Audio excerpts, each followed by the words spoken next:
All right. So what we're going to kind of walk through today is we're going to start from the Visum side through to Vistro and then to Visum and show you kind of like a sample workflow, how you might utilize Hub and as well as those desktop products in a project. So I'm going to jump over into our Models app. All right, so here we've created our dedicated project workspace, particularly for this webinar. And we have a number of different models that are uploaded here. I can easily filter those since we're going to start with Visum. I'm going to switch over and just say I only want to look at the Visum models. So I have a few different models here. So the first one is just basically the full network model that I uploaded just so we have a good record here in terms of where we're starting this project from. So I just uploaded it. I didn't make any changes, but just kind of lets me store a version of that here. But from there, what I've done is create a subnetwork, which is where we're going to spend a little bit more of our time. So I click over to the model here. You can see I've made a number of edits to it. And you see the comments here, all the changes I've made. And we, of course, go back and revert or open any one of these individual revisions of the model. In this case, if we want to open the most recent version, I could go up here and click this open in Visum. I've already done that, so I'm going to tab over there now. And we have a small section of subnetwork at Visum. The way you can tell that this is a cloud model is up here at the top. You can see that it says cloud model, it's got the model name, and I have the base network open. Now, if I've made changes to this and I want to save it, I just hit save. And what that's going to do is it's going to package up any changes that I've made, upload them in the background to the cloud. Once that gets done, it's going to give me the opportunity to go up here and comment. So maybe I made some additional network edits here. I can type that in and hit save. And that's going, I made a typo there, but that's okay. If I go back here and reload this model file, you're going to see my typo there, and I could always go in and edit it from this side as well. So working with the cloud model is just as easy as that. It still opens in your desktop, but then saves it to the cloud. If you've ever used Scenario Manager in either Visum or Visum, you also have the ability to do that, which is really great. So kind of walk that through how that works. With Scenario Manager, you have any number of scenarios you can outline. Those scenarios in Visum are a combination of modifications. These may be modifications to the network, modifications to the demand. Then you can have different procedure sets. So these are different like model workflows basically that you have set up within the Visum procedure sequence. Just to give you an idea how you set these up with modifications, I have two set up right now, one for a couple different kind of like growth factors just to kind of incrementally increase the demand within the model. But what we could do as well is, let's say I had some geometric change I want to make. I could create a new modification, and I could maybe say that I want to, change signal to roundabout. I could enter a description. I could select a dependency. So if there was some other modification that has to be included with it for this to work, we can do that. We can also do an exclusion. So if two modifications don't work or cancel each other out, you can specify that so you don't accidentally add them to the same scenario. Specify a load order. So this would be basically if there's some order that the modifications need to be loaded for it to work properly, you could do it. And just hit confirm.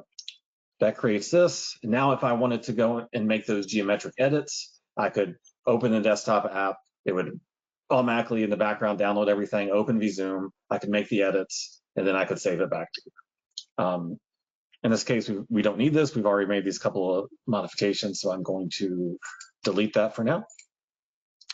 On the procedure side, in this case, I've outlined two procedure sets. One is a static assignment in Visum, the other is a simulation-based assignment, so we can kind of easily toggle back and forth without having to make any other changes to any files. You can just specify that in the scenarios. Now, I have a number of scenarios here that are already calculated, but just to give you an idea of how easy it is to create these, I'm going to delete a couple of these. So here at the bottom, I'm just going to go ahead and click through and delete these.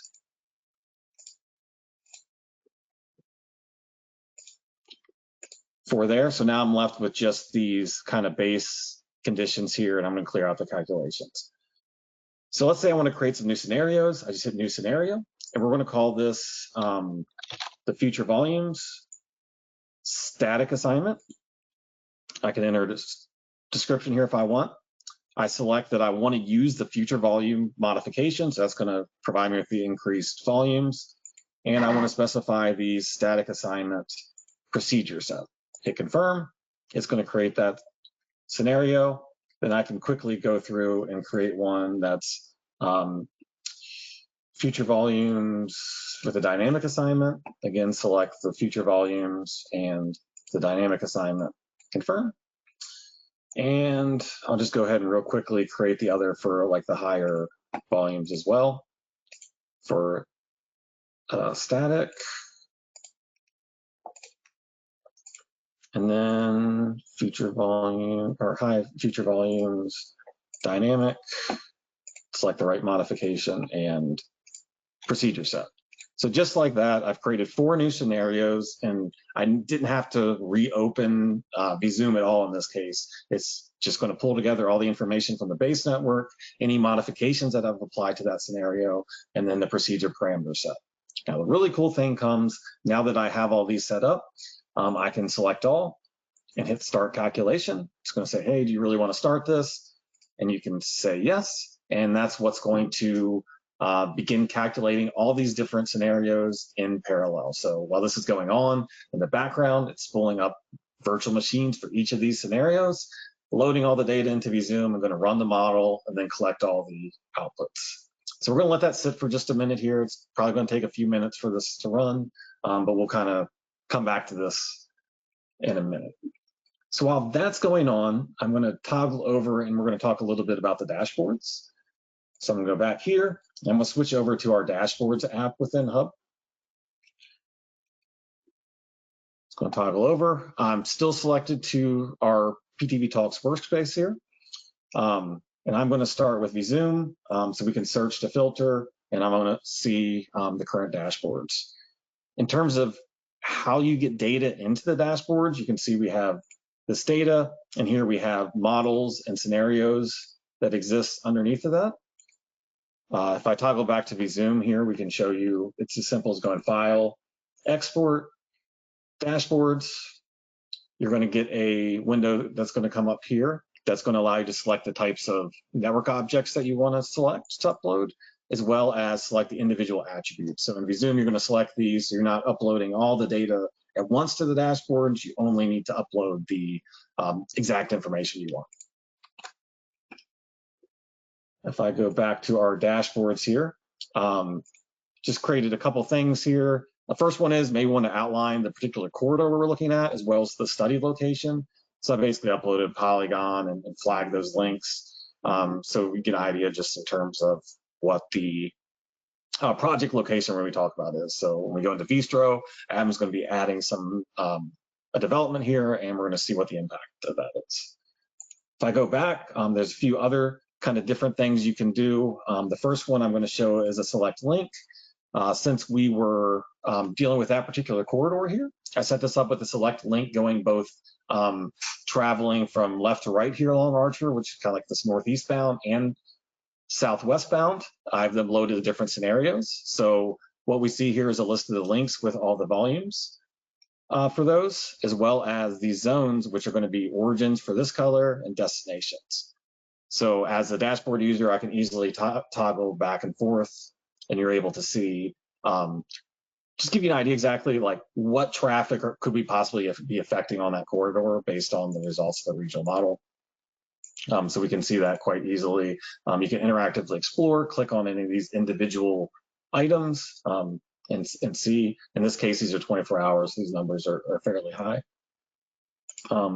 Other things that you can do, we're going to be showing doing some dynamic assignments. So you can also upload the trajectories from the dynamic assignments in Visum as this kind of animation. And what you get is this kind of simplified animation that you can scroll around in, you can rotate, you can change the speed, you can zoom around in here. I'm just giving you an idea, just a really good like high level view of what's happening under the hood. Again, this is accessible to anybody with a web browser. So if I want to share this with somebody who maybe wasn't a Visum user, wasn't a part of my account, I could just create a public link, copy to the clipboard, and shoot this over to somebody, and they would be able to open this in their web browser and view this simulation data without needing a license to either Hub or Visum. So there's a couple just quick examples in terms of some of the Visum stuff. We're going to go through a bunch of dashboard examples.